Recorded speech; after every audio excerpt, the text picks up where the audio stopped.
South ఇండియాలోనే biggest sorry store మన Varahi silks మన విజయవాడ ఎంజీ రోడ్లో ప్రారంభం. తమిళనాడులో ఉన్న ఒక శివాలయంకి వెళ్ళి దర్శించుకుంటే షుగర్ ఉన్న వాళ్ళకి నయమైపోతుంది అని చెప్పి, అంటే ఇంత మంచి హాస్పిటల్స్, ఇంత పెద్ద పెద్ద డాక్టర్స్ ఉన్నప్పుడు తగ్గలేని షుగరు ఆ టెంపుల్కి వెళ్తే ఎలా తగ్గుతుంది? అది నిజంగానే ఎక్కువ మంది న్యూస్ ఛానల్స్ కానివ్వండి, అక్కడికి వెళ్ళి దర్శనం చేసుకున్న వాళ్ళు కూడా ఎక్కువ మంది చెప్తున్నారు కాబట్టి అది ఎలా పాసిబుల్ అవుతుంది అంటారు? ఫస్ట్ ఆఫ్ ఆల్ ఏంటంటే ఆలయానికి వెళ్ళినప్పుడు తగ్గుతుందంటే అది మంచి విషయమే.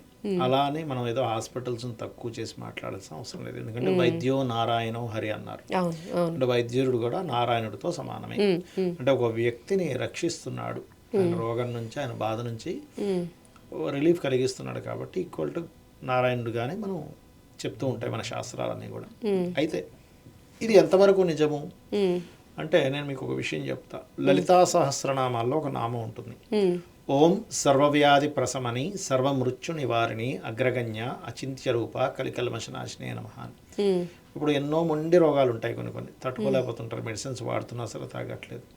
ఈ మంత్రం చేసుకోమనండి, వాళ్ళకి ఏమవుతుందంటే రిలీఫ్ వస్తుంది. ఫస్ట్ అంటే పాజిటివ్ మైండ్ ఏమవుతుందంటే నాకు తగ్గిపోతుంది అనే ఫీలింగ్ కలిగిస్తుంది.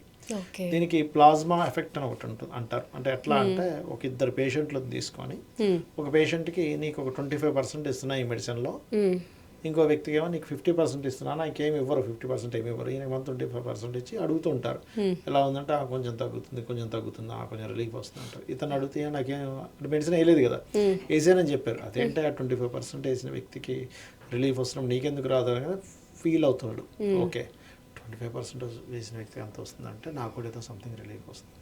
అంటే మన ఫీలింగ్ కూడా కనెక్ట్ అయి ఉంటుంది ఒకటి.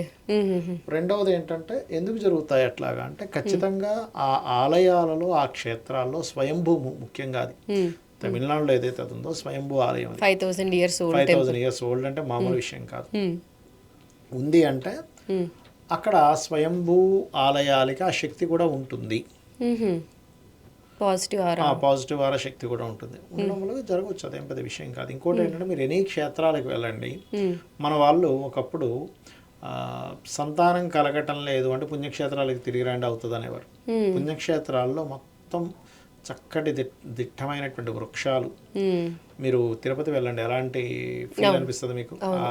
గాలి పీల్చుకుంటుంటే అబ్బా హార్ట్ నిండా ఆక్సిజన్ పీల్చుకున్నట్టు అనిపిస్తుంది. మనకి సిటీలో కాంక్రీట్ జంగల్లో ఉండిపోయాం మనం, కంప్లీట్గా అబ్బాయి ఎంత బాగుంది అనిపిస్తుంది. శ్రీశైలం వెళ్ళేటప్పుడు, అడవి ప్రాంతంలో వెళ్ళేటప్పుడు మనకి చాలా ప్రశాంతంగా ఎంతో బాగా నిండుగా గాలి పీల్చుకుంటున్నాం అనిపిస్తూ ఉంటుంది. అంటే ఏమిటంటే మనకి పరిపూర్ణంగా ఆక్సిజన్ కనుక అందినట్లయితే కూడా చాలా రోగాలు పోతాయి. అది కూడా కొన్ని వనమూలికలతో కూడినటువంటి కొన్ని వృక్షాల యొక్క గాలి కూడా మనకు అనేకమైన రోగాలు తీసేస్తుంది. కొన్నిసార్లు అది స్వయంభూగా వచ్చినప్పుడు, స్వయంభూ అంటే ఏమిటంటే అక్కడ స్వయంగా ఆ పరమాత్మ వచ్చి ఆ రకంగా మారిపోయాడు. ఎలా అయితే తిరుపతిలో ఎవరో చెక్కింది కాదు విగ్రహం, అది కూడా ఆ స్వామివారు 2 అడుగులు వెనక్కి వేసి శిలగా మారిపోయాడు ఆయన. స్వయంభూ అంటారు దాన్ని. అలా స్వయంభూకి పూర్తి శక్తి ఉంటుంది. అక్కడికి వెళ్ళి ఎవరైతే స్వామి నాకు ఈ రోగం ఉంది, హెల్త్ ఇష్యూ ఉంది, తగ్గించని మనస్ఫూర్తిగా అడిగితే రోగం అనే కాదు అనేకమైనటువంటి విషయాల నుంచి కూడా వాళ్ళు బయటపడతారు, అందులో ఎటువంటి సందేహం లేదు. అదేవిధంగా ఎవరికైనా బాగా హెల్త్ ఇష్యూస్ ఉండేటువంటి వారు కూడా క్రీం అచ్యుత అనంత గోవింద అనే నామం చేస్తూ వాళ్ళు ఫుడ్ కానీ వాటర్ కానీ తీసుకుంటూ ఉంటే కూడా వీళ్ళు తీసుకున్నటువంటి ఆహారం ఏదైతే ఉందో అది ఔషధంగా మారుతుంది, గుర్తుపెట్టుకోండి. కాబట్టి ఏంటంటే ఇది పెద్ద విచిత్రమేమీ కాదు, అది దైవశక్తి అని నమ్ముకుంటూ మనం ముందుకు వెళ్ళినట్లయితే మీకు అంతదాకెందుకు. మనకి తులసీదాస్ గారు ఉన్నారు కదా, తులసీదాస్ గారు ఒకసారి సముద్రపు ఒడ్డు దగ్గర ఆయన జపం చేసుకుంటూ ఉన్నాడు. పరుగున ఒక స్త్రీమూర్తి వచ్చి అతని పాదాల మీద పడింది ఏడ్చుకుంటూ. ఆయన వెంటనే అయ్యో ఏంటి ఈ అమ్మాయి ఎందుకు ఏడుస్తుందని నీళ్ళు తీసుకుని దీర్ఘ సుమంగళి భవ అని చెప్పి ఆశీర్వదించాడు. ఆవిడ కన్నీరుతో లేచి స్వామి ఏమి ఆశీర్వదిస్తున్నారు, ఆ మోసుకొని వస్తున్నటువంటి శవం మా వారిదే, చనిపోయాడు మా ఆయన, మీరు నన్ను అలా ఆశీర్వదిస్తున్నారంటే ఒకటే మాట అంటాడు, అమ్మ పలికింది నేను కాదు, రాముడు నా నోట పలికించాడు. ఆయన ఎందుకు పలికించాడు, పదమ్మ అని వెళ్ళి నీళ్లు తీసి రామ మంత్రం చదివి జల్లుతాడు. చనిపోయిన వ్యక్తి బతికాడు. అంటే రామ మంత్రాన్ని ఉపాసన చేసినటువంటి వ్యక్తి రాముడి మీద ఉండేటువంటి నమ్మకంతో నీళ్లు తీసి జల్లగానే నిద్ర లేచిపోయాడు. ఒకప్పుడు మన ఆయుర్వేదంలోని చనిపోయిన వ్యక్తిని బతికించేటువంటి కూడా ఉండేవి. సంజీవిని ఏంటండి మరి? సంజీవిని మరి రామాయణంలో సంజీవిని పర్వతాన్ని తీసుకొస్తాడు కదా, మరి ఎంతమంది బ్రతుకుతారు ఆంజనేయ స్వామి తీసుకొచ్చినప్పుడు? అలా చేసినప్పుడు అప్పుడు మహమ్మదీయుల కాలం ఉండేది. అప్పుడు పిలిపిస్తాడు ఆ యొక్క తులసీదాస్ గారిని, ఏంటి నువ్వు ఏదో మ్యాజికల్ చేస్తున్నావంట, చనిపోయిన వాళ్ళని బతికిస్తున్నావంట, ఏది ఇప్పుడు నేను ఒక వ్యక్తితో నువ్వు బతికించగలవంట, అయ్యా నాకేం తెలీదు, నేనేదో నాకు ఆ వాక్కుని పరమాత్మ కలిగించాడు, ఎందుకు కలిగించాడు, వాళ్ళకి బ్రతికే యోగం ఉందేమో, నేను నిమిత్త మాత్రం, నాకు ఇటువంటి మాయలు మంత్రాలు ఏమీ నాకు తెలియవు అంటే, ఇలా చెప్పవలేను అని నేను కట్టేసి కొడుతూ నువ్వు చెప్తావు అనగానే అప్పుడు హనుమాన్ చాలీసా పుట్టింది అక్కడ. కొన్ని వేల మారుతులు అంటే కొన్ని వేల కోతులు వచ్చి అక్కడ హడావిడి చేసరికి భయపడిపోయారు అందరూ, ఎక్కడి నుంచి వచ్చాయో తెలియదు, కొన్ని వేల కోతులు వచ్చేసి అప్పుడు ఆ హనుమాన్ చాలీసా పఠించేసరికి. అంటే ఏంటంటే దైవశక్తికి ఈ షుగర్ తగ్గించడం ఏంటి, అసలు మనిషినే బతికించే యోగం ఉంటే. మార్కండేయుడు స్టోరీ ఏంటమ్మా, మార్కండేయుడు అతన్ని యముడు తరుముకుంటూ వస్తుంటే లింగాన్ని ఆలింగనం చేసుకున్నాడు వెళ్ళి భక్తిగా, శివానని రక్షించని, వచ్చి ఒక తనుదనలో యముడిని.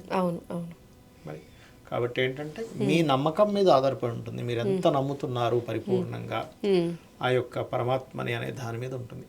అంతేగాని ఏదో కొంత నమ్మేసి నాకేమీ దేవుడు ఏం చేయలేదు, నాకు నేను ఎంతో కష్టపడిపోతున్నాను, నీ కర్మ ఉంటుంది. చాలామంది ఏమనుకుంటారంటే దేవుడు కష్టాలు ఇస్తారనుకుంటారు, కష్టాలు దేవుడు అసలు ఇవ్వడు. కష్టాలు ఇచ్చేవాడు దేవుడు ఎందుకు అవుతాడు? దేవుడు పెడితే పరీక్ష పెడతాడు, దేవుడు అనుగ్రహిస్తాడు. కష్టాలన్నీ కూడా మనం కావాలని పూర్వజన్మల్లో చేసినటువంటి కర్మ మూలంగా ఏర్పడుతుంటాయి. ఇప్పుడు తల్లిదండ్రులు ఉన్నారు, చిన్న ఉదాహరణ, ఈ అబ్బాయి సరిగ్గా చదవకుండా ఎగ్జామ్కి వెళ్ళి ఫెయిల్ మార్కులు తెచ్చుకున్నాడు. తల్లిదండ్రి మాతృదేవో భవ అంటాం, పితృదేవో భవ అంటాం, నా ఫెయిల్కి వీలే కారకులు అని అంటాం, ఆ ఎగ్జామ్ ఫెయిల్కి తల్లిదండ్రులు అంటాం. అసలు ఎందుకనమండి, తల్లిదండ్రులతో పుట్టారుగా, వాళ్ళేగా అన్ని చూసుకోవాల్సింది. ఇది వేరు, ఇది ఫ్రీ విల్. అంటే ఏంటి, నువ్వు ఎగ్జామ్ రాయడం చదువుకోవడం అంతా నీకంటూ కొంత వదిలేశాడు భగవంతుడు. తల్లిదండ్రులకు ఎలా సంబంధం లేదు. అలాగే కొన్ని కర్మలు మనం కావాలని చేసి ఆ యొక్క పాపాన్ని మూట కట్టుకొని దాన్ని అనుభవిస్తున్నాం. సింపుల్. ఆ యొక్క సిస్టమ్ అర్థం కానంతసేపు మనిషి క్లారిటీలో ఉండడు, కన్ఫ్యూజన్లో ఉంటాడు, దేవుణ్ణి వదిలేస్తాడు, బాధ్యతలు వదిలేస్తాడు, ఏదో వ్యసనాలకు గురవుతుంటాడు, ఏదేదో అయిపోతూ ఉంటాడు. సో ట్రస్ట్ ఇంపార్టెంట్, ఏదైనా నమ్మకం పెడితే ధర్మం అన్నిటికంటే ముఖ్యం. ధర్మము అండ్ భగవంతుడి మీద ఉండేటువంటి భక్తి విశ్వాసాలు, ధర్మం అన్నిటికంటే ముఖ్యం. ఎందుకంటే ధర్మానికి దైవాన్ని ఎదిరించేటువంటి శక్తి కూడా ఉంటుంది, ధర్మానికి గుర్తుపెట్టుకోండి, మరి ఇంకా దేనికి ఉండదు. ఓకే గురుజీ.